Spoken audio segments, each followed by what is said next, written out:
Nauzubillahi minasyaitonirrajim. Bismillahirrahmanirrahim. Assalamualaikum warahmatullahi wabarakatuh. Waalaikumsalam warahmatullahi wabarakatuh. Hamdan wa syukran lillah, salatan wa salaman ala Rasulillah la nabiyya ba'dah. Asyhadu an la ilaha illallah wa asyhadu anna Muhammadan abduhu wa rasuluh. Allahumma shalli ala Muhammadin tibbil qulubi wa dawaiha wa afiyatil abdani wa shifaiha wa nuril absari wa diyaiha wa ala alihi wa sahbihi wa sallim. Hasbunallah wa ni'mal wakil, ni'mal maula wa ni'man nasir, wa la hawla wa la quwata illa billahil aliyyil azim. Sebelum ta'lim, kita awali munajat kepada Allah Subhanahu wa taala. Hajat kita yang paling utama sebagai seorang mukmin, kiranya dosa-dosa kita diampuni Allah Subhanahu wa taala.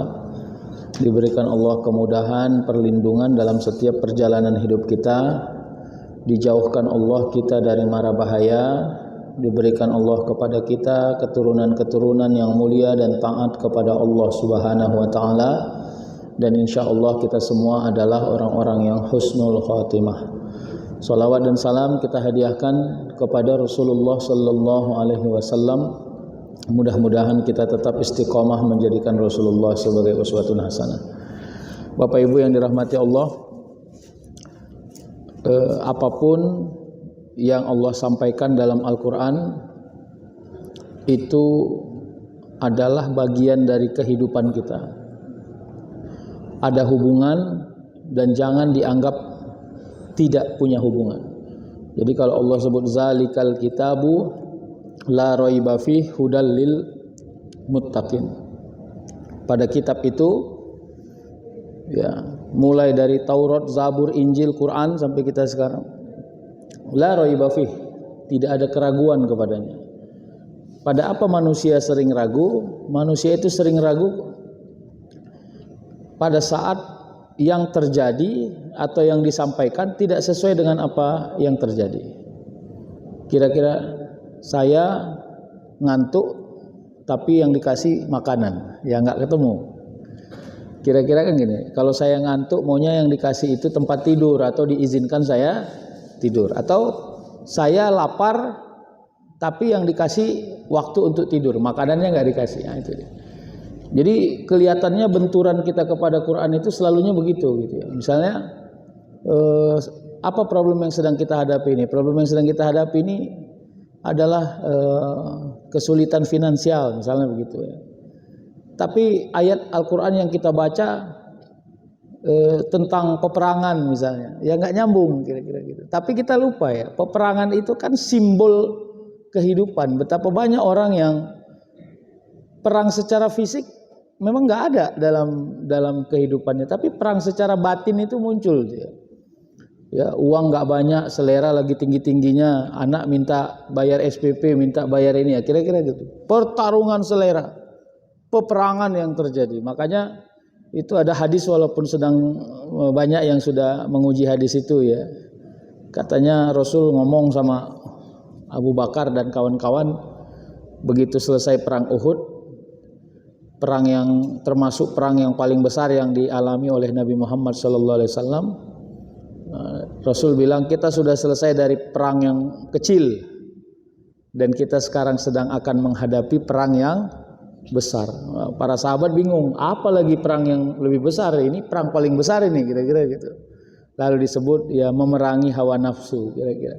Kenapa? Karena hawa nafsu itu perjalanannya sangat insidentil dan temporal, sesuai dengan model hidup kita kira-kira gitu ya. Lagi pengen A, hari ini dulu A itu famous di diri kita, terkenal, sekarang sudah enggak, ganti ke B, udah enggak enak lagi ganti ke C, ya begitu aja itu terus menerus sesuai dengan keadaannya. Saya kalau mau bicara terminologi waktu ya, apa yang paling kita syukuri dari waktu yang Allah beri kepada perjalanan hidup kita? Kita diberikan Allah kekuasaan dan keleluasaan untuk melewati semua yang sudah terjadi, yang mungkin orang belum tentu bisa melewatinya. Sekolah itu sebenarnya rumit loh, serius. Kalau Bapak Ibu coba bayangkan lah ya, kalau modelnya fase-fase model kita sekarang, masih bisa nggak kita sekolah SD? Coba bayangkan tuh, SD 6 tahun, SMP 3 tahun, SMA Itu kayak mana dulu melewatinya itu? Coba. Ya, kok bisa lewat aja? Bayangkan kalau dulu waktu kita SD mikirnya udah kayak sekarang, mikir cari duit, mikir ini, mikir itu, mungkin nggak lewat. Atau Allah hilangkan fokus kepada kita untuk kita bisa mengerjakan atau menjalani sekolah, mungkin nggak lewat juga. Sama kayak kuliah, ada orang kuliah. Jadi sampai diakumulasi, waduh ternyata sudah banyak juga yang sudah saya lewati dalam perjalanan hidup ini. Ya, berarti kan Allah sudah kasih kekuasaan dan keleluasaan. Ya, saya nggak tahu tuh punya kawan dulu waktu nyantri kerjanya cabut aja. Ya, orang tuanya bolak-balik dipanggil ya. Sampai orang sekolah itu bilang begini, kami ridho lah kalau anak ini dikeluarkan gitu, dipindah. Sampai emaknya bilang mau jadi apalah kok nanti ya Allah, sekolah aja cabut-cabut gitu ya. Tapi memang ternyata dilewati. Kenapa? Keseimbangan yang Allah buat itu begini. Ya, mungkin mendapati ujian anak yang akselerasi hidupnya tidak sesuai dengan kemauan kita ya. Kita mau dia fokus sekolah, rupanya fokusnya cuma jalan-jalan, fokusnya cuma dolan-dolan gitu ya. Akhirnya gara-gara itu orang tuanya khawatir, orang tuanya berharap kepada Allah, berdoa kepada Allah. Nah, doa kepada Allah itu pengkabulannya adalah dibuat Allah anaknya yang awalnya tidak fokus ini tetap bertahan dalam perjalanan sekolahnya meskipun tidak berprestasi seperti anak orang yang lain. Bayangkan. Cuman lah Ustadz, anak saya kalau nengok rankingnya Ustadz, satu kelas 36 orang, dia ranking 35 Ustadz. Aduh, kalau mikir-mikirnya pening lah, nggak usah pening. Memang bahaya kalau semuanya ranking 1, ya. Ranking 2-nya siapa coba? Ranking 3-nya siapa? Ya memang hidup ini kan ada fase-fase, Pak.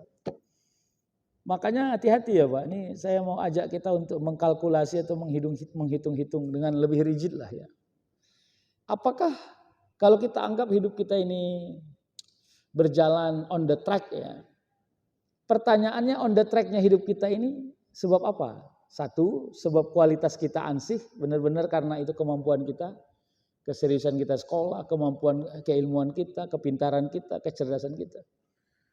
Atau semata-mata karena pertolongan Allah. Atau dua-duanya kolaborasi. Ayo coba dihitung-hitung itu. Jadi sebenarnya dengan menghitung itu, maka kita akan punya komitmen dalam perjalanan hidup ini. Nah, untuk melihat komitmen ini, coba lihat nanti. Kalau mau mempeta Al-Quran itu secara tematik namanya. Kalau dalam ilmu tafsir namanya ada tematik, ada tafsir maudhu'i, ada tafsir tahlili, ada tafsir tematik. Tematik itu gini, Allah pada varian tertentu menyebut sesuatu untuk merekayasa hidup, ya. Disuruh untuk memerangi kefakiran, disuruh untuk keluar dari kesulitan, disuruh untuk fokus kepada urusan berikutnya itu kan faiza faraghta fansab wa ila rabbika farghab. Apabila kau sudah selesai dari satu urusan, maka beralihlah ke urusan berikutnya dan fokus di situ. Allah yang bilang, berarti kan ikhtiar itu. Tapi di sisi lain Allah juga di varian yang lain Allah juga mengajari kita atau mendoktrin kita bahwa kita itu harus benar-benar pandai mencantolkan harap kita kepada Allah dengan sesungguh-sungguhnya. Ya, bicara ketawakalan, bicara kesabaran, bicara qanaah, bicara kejuhudan, mujahadah.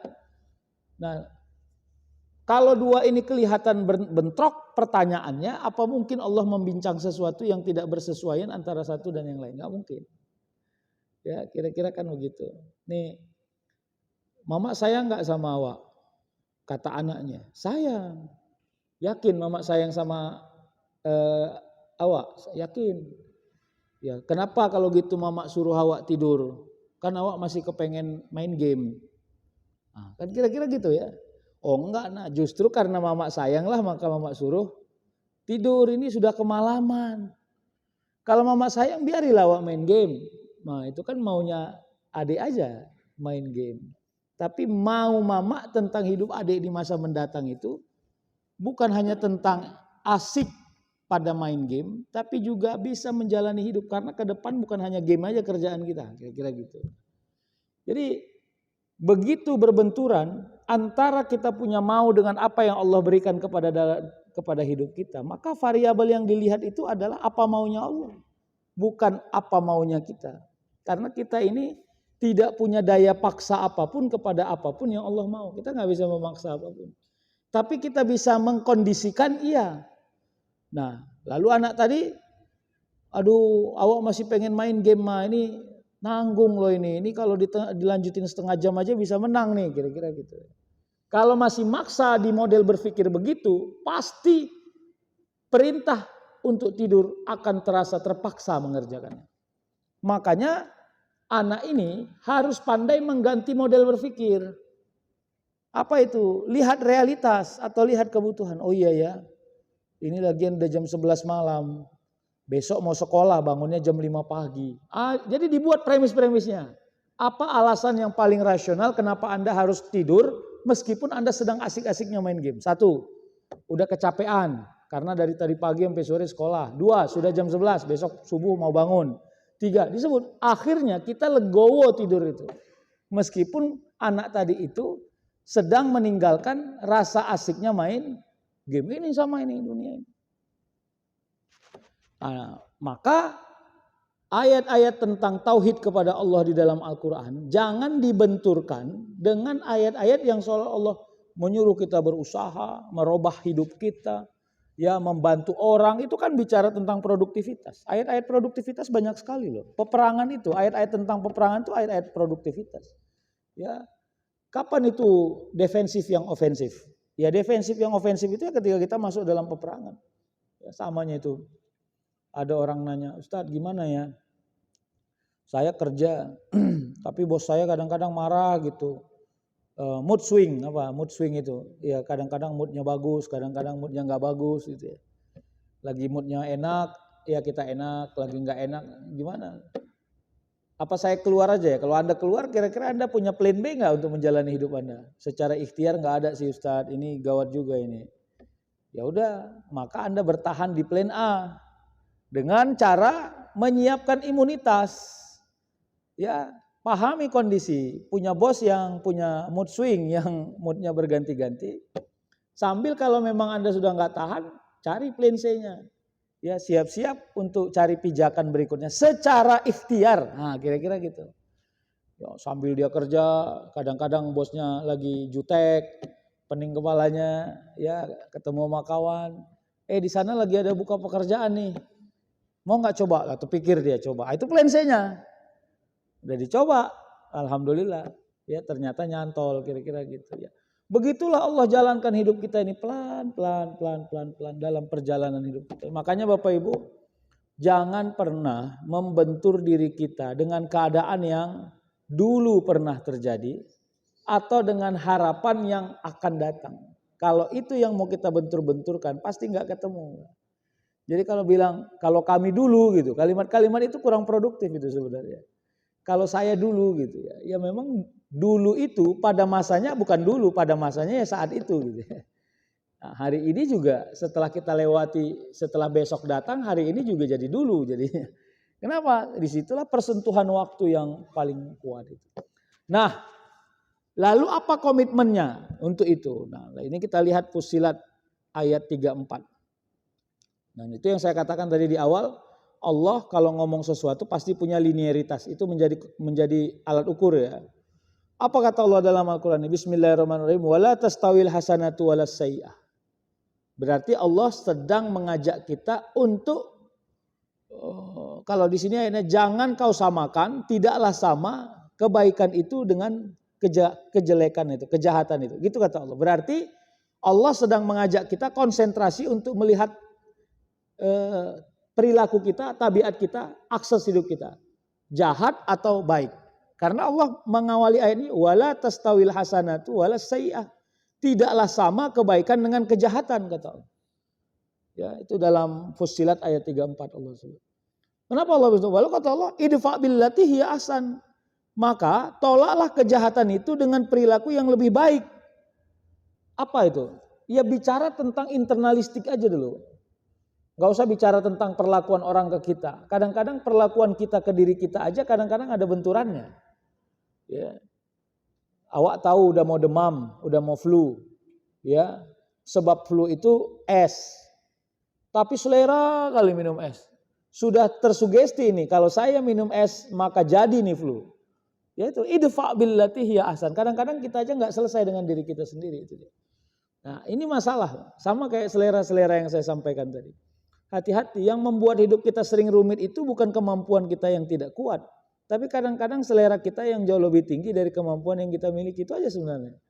Ya, kalau semua manusia ini model hidupnya seimbang, gak usahlah dibilang seleranya lebih rendah dari kemampuannya. Seimbang aja. Saya yakin tingkat mengeluhnya tidak pada ruang-ruang konsumtif. Kita kan mengeluhnya masih pada ruang-ruang konsumtif. Ya silahkan kalau Anda mengeluh pada ruang produktivitas. Itu asik loh mengeluh pada ruang produktivitas. Aduh gimana ya supaya aku bisa bekerja lebih giat. Kalau dalam konteks tauhid, ibadah. Bagaimana caranya? Walaupun aku kerja dari pagi sampai malam, aku masih terbangun tengah malam untuk tahajud. Nah, kira-kira gitu. Kenapa? Karena sudah masuk pada produktivitas. Kalau diskusinya pada konsumtivitas, apalah untungnya kalau aku sholat ya? Kayak gini-gini aja hidupku. Konsumtivitas yang didiskusikan. Kira-kira gitu. Cemana lah hidupku ini. Makannya ujung-ujungnya cuma nasi padang aja. Nggak bisa mau beli makan yang enak. Beli ayam penyet aja nggak bisa. Akhirnya begitu. Ruangnya masih sangat konsumtif. Akhirnya benturannya di kita. Dan kita memiliki keturunan-keturunan yang diskusinya masih konsumtivitas. Ini yang Pak. Makanya pelan-pelan harus kita ajak. Ya kan asiknya tuh begini. Kita sudah berpindah level. Dari fokus pada hak. Menjadi fokus pada kewajiban. Saya kira ini teori yang paling awam lah ini ya. Bicara tentang hak dan kewajiban ya. Tapi kita kan suka lupa ya. Sebenarnya hak dan kewajiban itu dua hal yang berbeda sebenarnya sih harusnya begitu ya. Di mana ada kewajiban di situ ada hak. Menurut saya pada saat Anda melaksanakan kewajiban, Anda juga sudah include mendapati hak personal meskipun tidak hak eksternal. Kenapa? Karena Anda bisa ngerjainnya aja itu dianggap sebagai sebuah prestasi, sebuah rezeki Pak. Sama tuh seorang ibu mengeluh. Aduh, anak saya pontennya, skornya ujian cuma dapat 55, ya, nggak dapat 100. Ya dia lupa.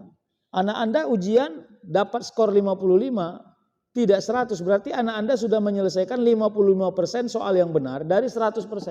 Memang benar, dia nggak sampai 100%. Tapi Anda lupa kemampuan dia menyelesaikan dari 0 sampai 55% adalah prestasi. Tidak sakit pada saat dia ujian itu prestasi. Berjalan dari rumah sampai ke sekolahnya tidak ada penculikan, tidak ada kejadian, tidak ada diserempet motor, itu juga nggak harusnya dianggap prestasi. Tapi kan kita membangun nihilisme namanya, dianggap itu sudah prosedural yang sudah otomatis. Enggak juga. Kalau Allah sudah kasih repot ini Pak, wih, nauzubillah. Makanya kita ini ya semoga kita pandai menilai hal-hal yang internal itu bagian rezeki yang cukup istimewa walaupun nggak sangat istimewa. Sehat, ya capek tapi bisa kerja itu kalau mau nengok langgam-langgamnya mama-mama kampung itu, bayangkan Pak. Ya semua hal secara teknis dia kerjai. Kadang kalau kita pikirin pun semua dia siap mendiskusikannya. Ya anaknya mau sekolah, mak baju awak mana mak? Oh iya masih di jemuran, tunggu ya digosok dulu. Bayangkan pada saat yang sama dia masih mikirin sarapan anaknya belum dimasak. Coba bayangkan itu, bisa nggak gitu tuh? Kita aja diberi dua masalah yang berbeda pada waktu yang sama sudah kerepotan. Makanya kita lupa kalau rezeki kita yang rahasia dan cukup istimewa itu adalah kita ini masih diberi Allah imunitas yang kuat untuk melewati semua yang kadang-kadang orang nggak bisa lewati. Yang kadang-kadang orang nggak bisa lewati. Jadi Bapak Ibu sama. Orang ketika menerima ujian ya, semoga Allah mudahkan segala orang yang sedang menerima kesulitan ya. Kita kan kadang ada orang masih fokus pada suasana batin, namanya baperan. Ada modelnya masih begitu. Tapi lama-lama dia capek baperan terus. Sudah mulai rasional dia. Aduh kalau dikeluh-keluhkan pun ini kejadian gak akan merubah keadaan. Bismillahi tawakkaltu ala Allah. Ya Allah saya fokus menyelesaikan masalah. Udah selesai. Makanya banyak orang yang justru setelah dia diberikan Allah kekuatan membangun rasionalitas. Maka saat itu energinya bertambah. Maaf ya, ini kalau ada orang Karya Jaya nggak sini daerah Johor sana? Kalau ada tuh itu di simpang apa sih, kopi, ada Green Kopi, ada sampingnya saya lupa nama kedai kopi yang baru itu. Di situ di simpang itu ada seorang ibu yang sudah bertahun-tahun merawat anaknya yang sudah besar, dewasa, mungkin lebih seumuran saya atau lebih tua dari saya mungkin. Pakai kursi roda, cacat. Ya. Dan menurut saya sih capek juga sih ibu itu ya. Kalau gestur yang kita bangun, gestur kita gitu. Pagi dia sorong anaknya, duduk situ ya. Kadang disulangi mamanya anaknya, ada yang kasihan ngasih duit, ya gitulah ya. Oke, kita skip dulu pada urusan bahwa dia itu peminta-minta dan sebagainya. Nanti waktunya masuk sholat zuhur, asar dia sholat di belakang anaknya. Ibu-ibu nih pakai mau kena pinggir jalan Pak, silakan tuh lihat Karya Jaya itu. Ya, maksud saya begini, kalau dia masih baperan, misalnya gini, ya Allah, kenapa kau kasih saya ujian? Padahal saya orang yang nggak meninggalkan sholat. Saya beberapa kali menyaksikan dia sholat, Pak. Asal saya lewat, kadang-kadang maghrib, saya malam pulang, sholat di situ. Asar, sholat dia, Pak. Kenapa nggak dia pakai baperan aja? Ya Allah, saya ini orang yang nggak tinggalin sholat loh ya Allah. Kenapa kok hidup saya dan anak saya begini? Ya mungkin menurut saya sih udah selesai dia di urusan itu. Sekarang dia sudah mau diberikan Allah kekuatan untuk rasional aja menjalani hidup ini. Bismillah. Faktanya adalah anak saya cacat. Fakta kedua adalah saya nggak punya cukup uang untuk membuat eksklusivitas kepada anak saya.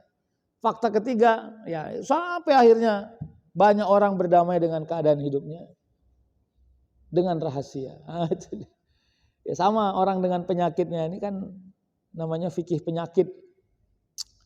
Semoga kita sehat semua ya dan saling mendoakan. Tapi kalau orang sudah datang sakit, maka kan yang rumit itu kan mental sebenarnya. Kalau dalam energi tauhid itu adalah kemampuan membangun sinergisitas antara yang terjadi berarti realitas sebagai takdir Allah dengan maunya kita. Kita lupa kalau realitas itu bagian dari takdir Allah, itu yang kita lupa kadang-kadang.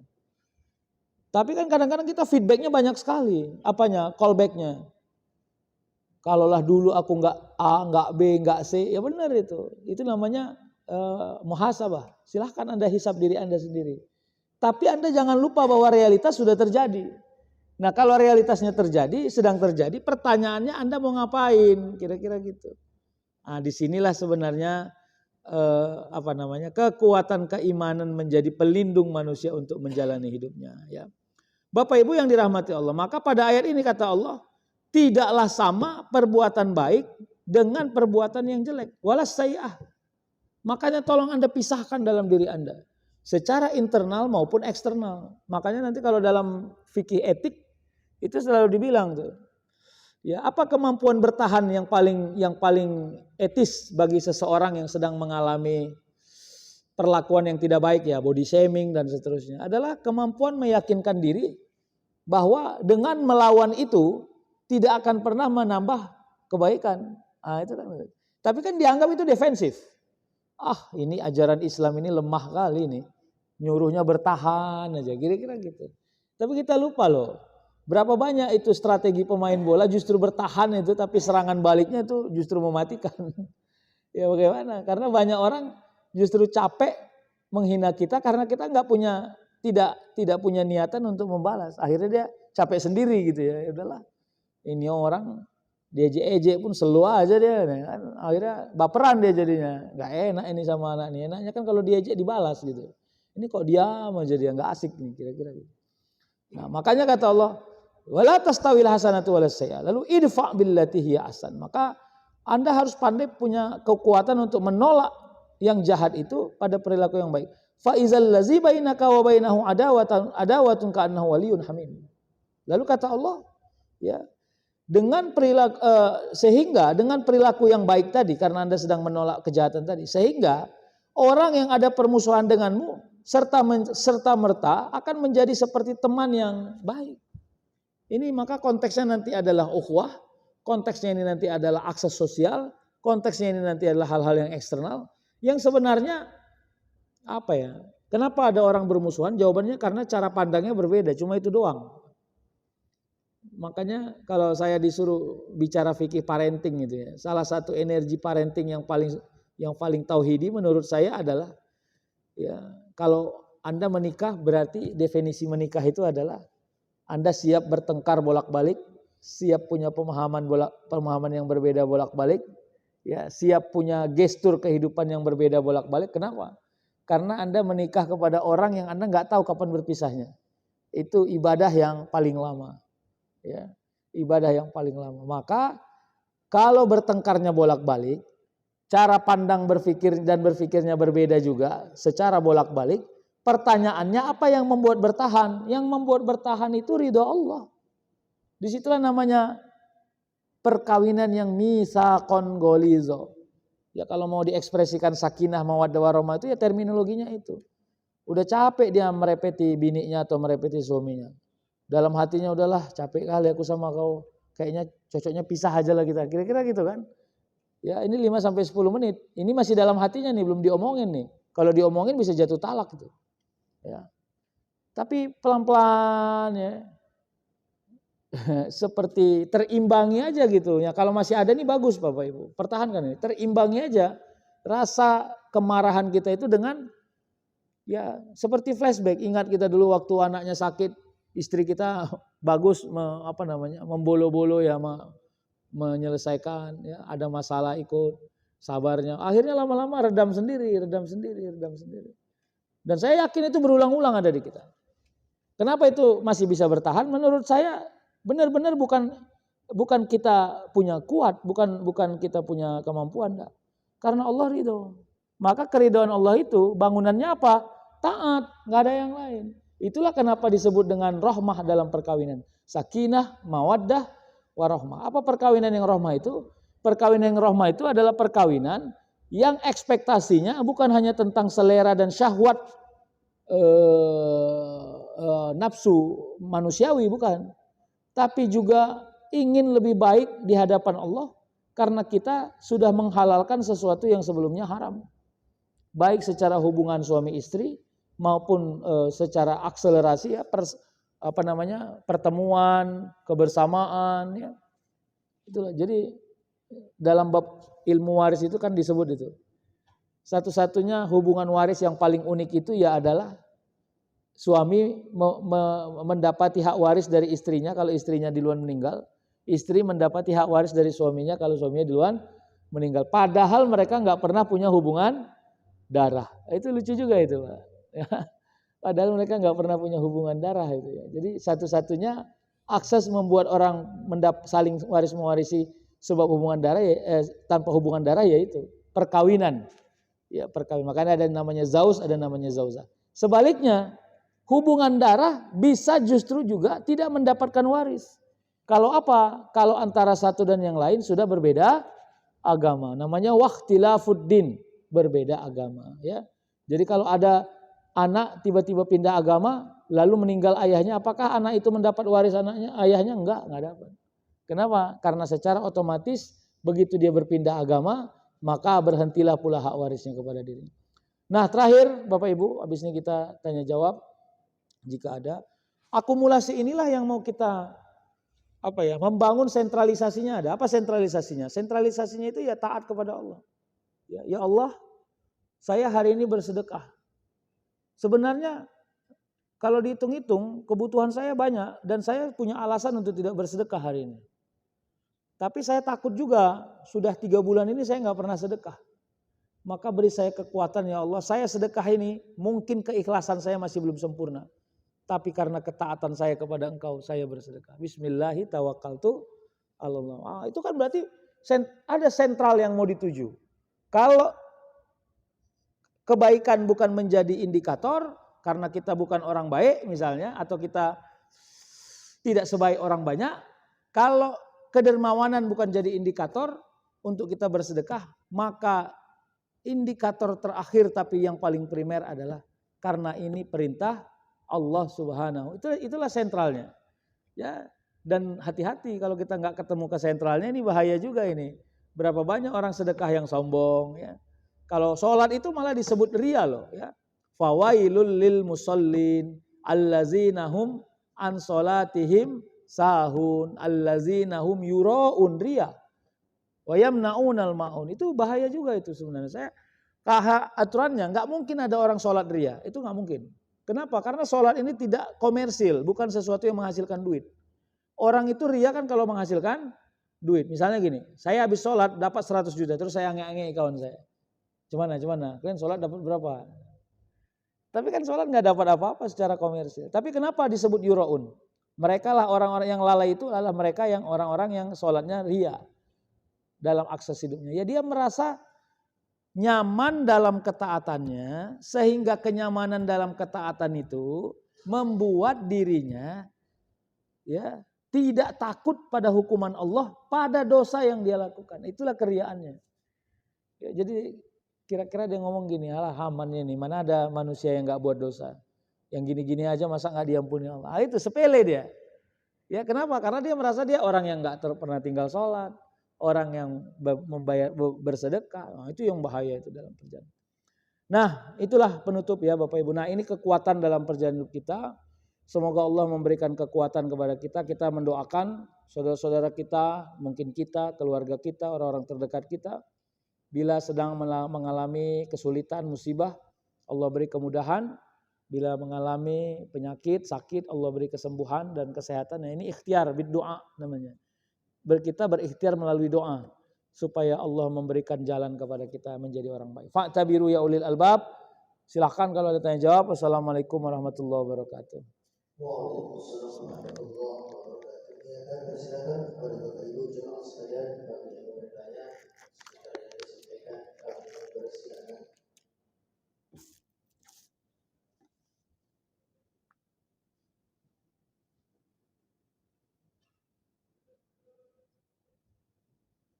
Assalamualaikum warahmatullahi wabarakatuh. Waalaikumsalam.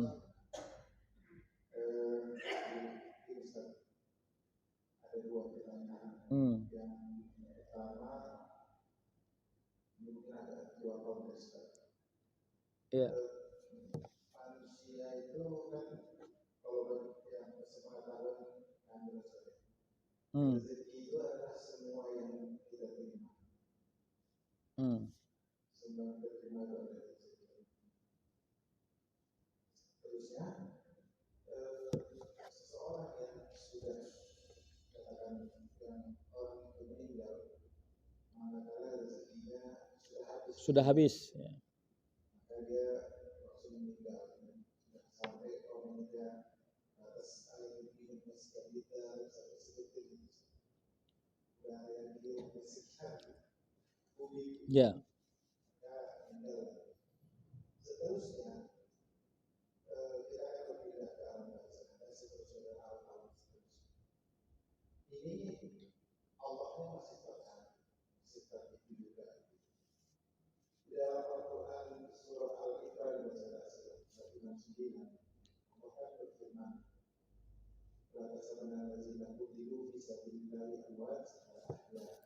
Dan seterusnya bahwa orang yang sudah meninggal itu dia berbunuh itu pada dalam Allah itu dalam hati Enggak, dia tetap hidup ya. Pertanyaannya, apakah orang yang sudah meninggal itu hanya yang sabilillah yang dapat? Yang tidak sabilillah ada rezeki lagi. Seterusnya, apakah Allah menutup permintaan atau permohonan hamba dan sudah pindah dari di alam seterusnya?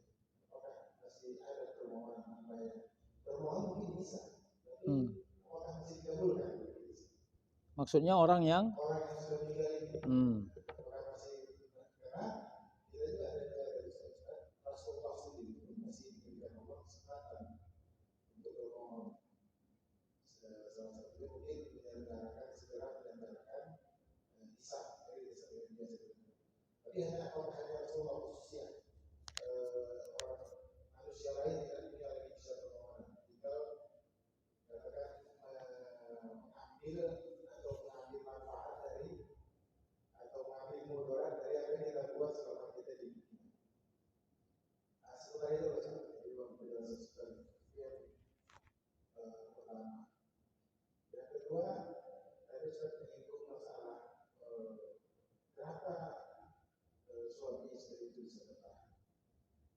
dengan segala problematika hidup ini, dan saat berantem, dan saat bisa macam-macam gitu. Tadi sering ada keriduan Allah, ada rahmat Allah. Dan ini sepertinya berlaku umum, universal, tidak hanya kepada kita orang Muslim, orang Muslim pun memperoleh itu. Tapi di sisi lain, dalam posisi kita memang harus ambil keputusan. Tadi kan bertakwa kepada Allah, tapi keputusan memang harus berpisah. Ini sementara berpisah itu sesuatu yang sebenarnya dicela juga. Tapi kalau memang sudah hafal, misal kalau kita mendapati pasangan yang selingkuh, ini kan apakah memang jalan berpisah itu yang tidak atau coba memaafkan. Itu seperti apa ya? Assalamualaikum warahmatullahi wabarakatuh. Waalaikumsalam. Baik ya. Saya tertarik itu yang Bapak sampaikan bahwa itu berlaku generik. Oh iya, kasih sayang Allah itu bukan hanya kepada orang Muslim sebenarnya. Kalau variabelnya sosial. Jadi kalau ditanya kenapa ada orang non Muslim banyak hartanya, ya memang Allah itu adil pada semua segmen.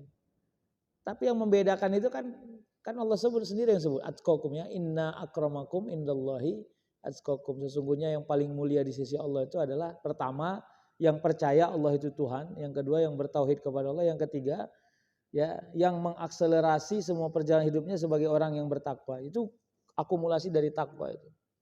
Makanya nanti kalau ditanya apa lek spesialisnya orang yang beriman, ya keimanan itu bukan dunianya, karena dunianya ini kita ini sebenarnya ya sama aja. Maaf ya.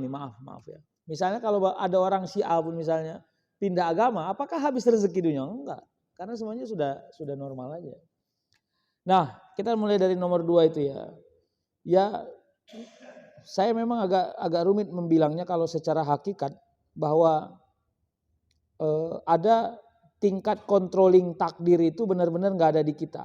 Tapi ada yang masih Allah beri di kita. Ya, pada hal-hal yang paling teknis. Misalnya saya haus, saya mau minum, itu controllingnya di kita.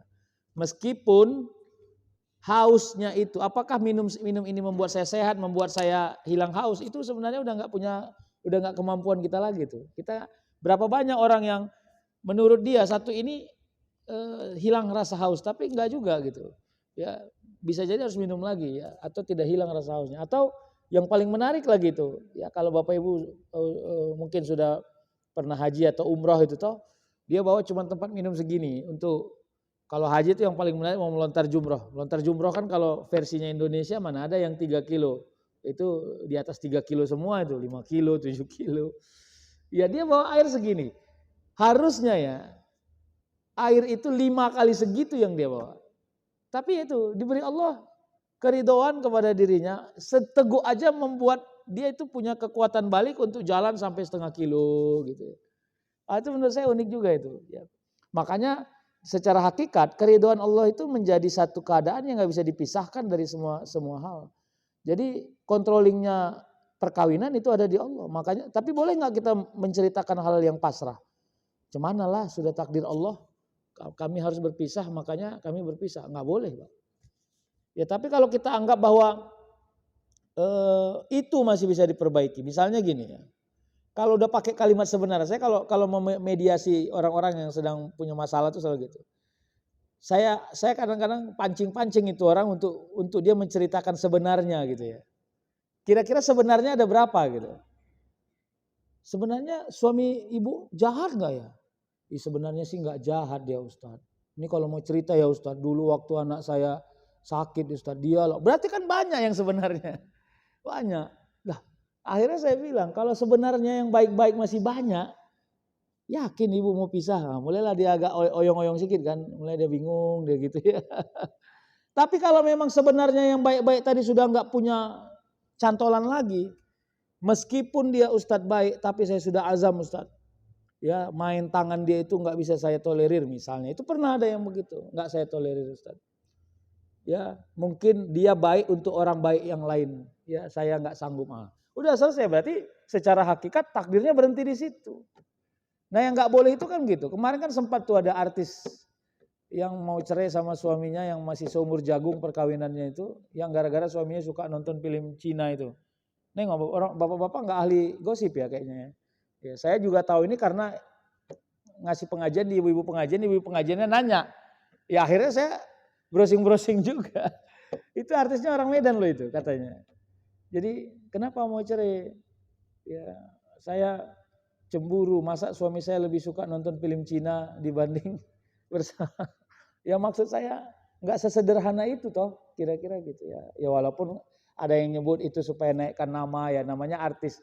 Kebetulan kita nggak artis, jadi kita nggak paham bagaimana membranding-brandingnya supaya lebih terkenal. Nauzubillah.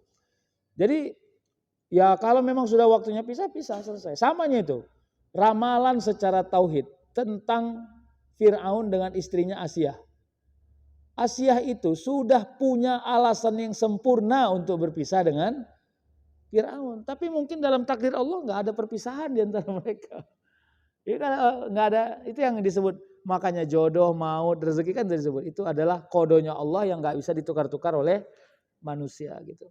Sama sebenarnya kalau ada orang nikah 2, 3, sebenarnya itu secara kode memang nggak bisa ditolak-tolak. Ya meskipun secara rahasia ada hal yang kita nggak paham sebenarnya apa yang Allah mau sehingga kemauan Allah itu bisa membuat keadaan itu berubah atau bisa membuat keadaan yang kita harap berubah nggak berubah. Sampai di situ kita akan bilang wallahu a'lam bissawab, kira-kira gitu. Hanya Allah lah yang maha mengetahui semua keadaan yang terjadi. Makanya itulah pentingnya belajar tauhid memang Pak. Kenapa? Supaya kita begitu kita mentok pada satu keadaan, kita tahu kita kembalinya kepada siapa. Makanya Allah kan selalu sebut innallaha ala kulli syai'in qadir, innallaha ala kulli syai'in alim. Kenapa Allah menyebut begitu? Allah ingin bilang, misalnya nih kalau bahasa-bahasa Medannya ini ya, bahasa-bahasa Medannya nih. Udahlah. Gak usah kau pikir kali, capek kau mikirinya, itu kan aku yang buat. Ngapain kau pikir-pikir kali? Itu innallaha ala kulli syai'in qadir. Itu sebenarnya ekspektasi Medannya begitu tuh. Sesungguhnya Allah itu punya kuasa pada apapun yang Allah takdirkan dalam hidup ini. Nah, itu kira-kira. Nah, yang kedua, yang pertama, Al-Baqarah 154. Wala taqulu liman yuqtal fi sabilillahi amwat bal ahya walakin la tash'ur. Kira-kira gitu ya. Sebenarnya Allah kalau nanti mau dilihat asbabun nuzulnya ini sebenarnya kan membicarakan betapa hebatnya orang-orang yang fi sabilillah itu, yang jihad di jalan Allah itu. Jangan Anda anggap kegugurannya di medan perang itu adalah kematian yang sempurna.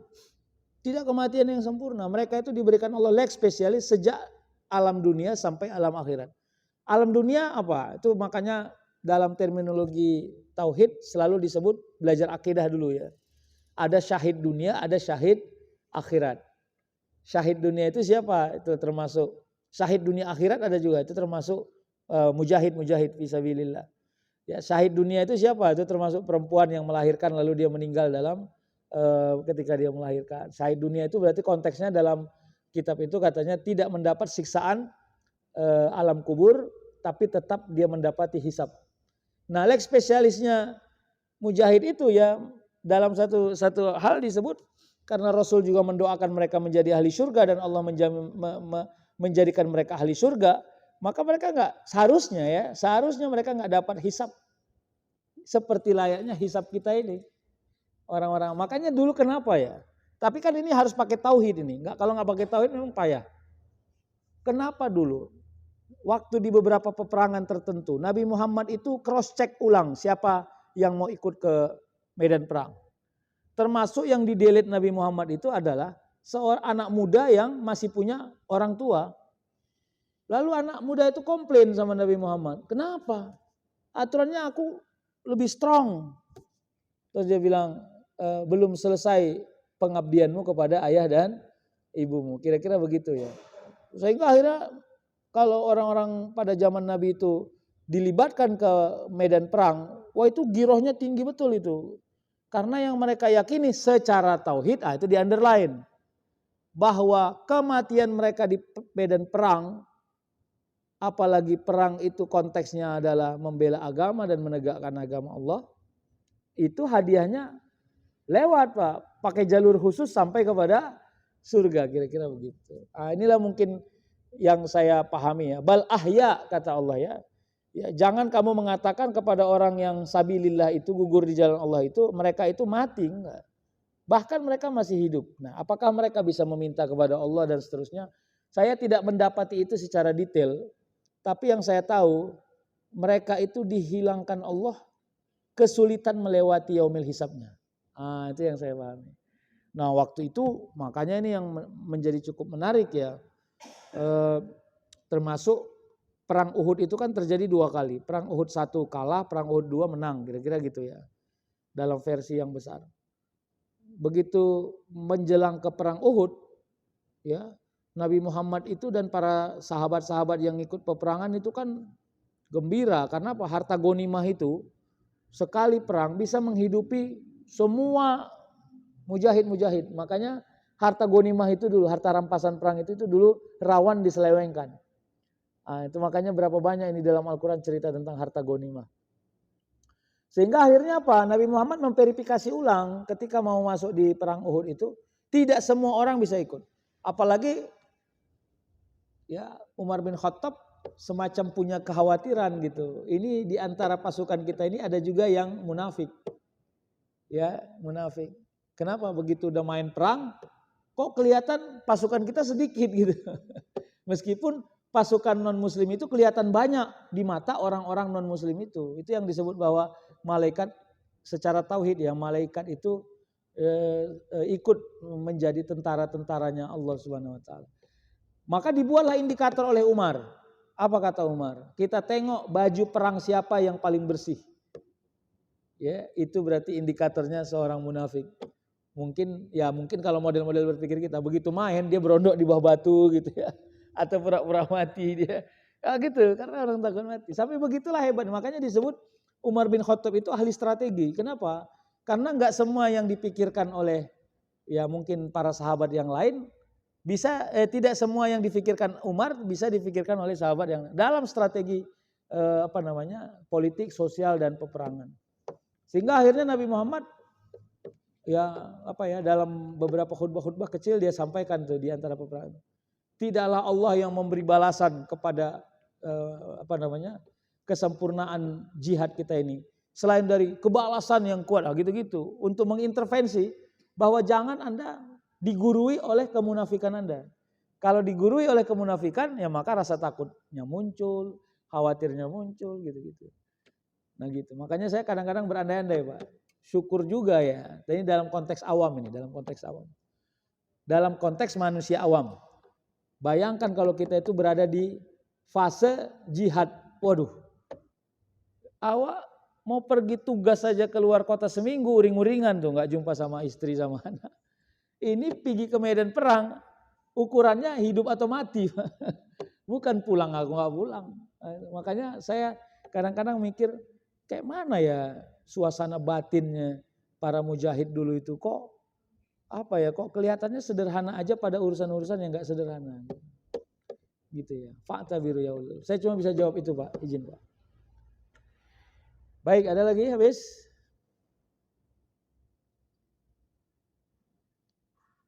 Ya, kita persilakan kembali bagi yang ingin bertanya.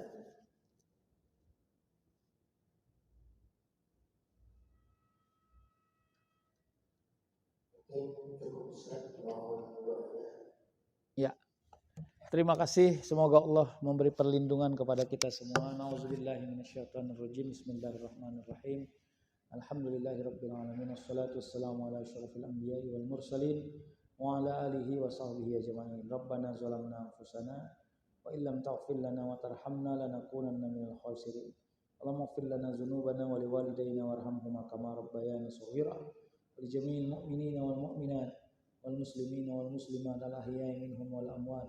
Birahmatika ya arhamar rahimin. Allahumma la sahla illa ma ja'altahu sahla wa anta taj'alul hazna idza syi'ta sahla. Sahhil lana ya Allah umurana fid din wad dunya wal akhirah ya mujibas sa'ilin. Rabbana atina fid dunya hasanah wa fil akhirati hasanah wa qina azabannar. Subhana rabbika rabbil izzati amma yasifun wa salamun alal mursalin walhamdulillahi rabbil alamin. Taqabbalallahu minkum minna wa minkum taqabbal ya karim.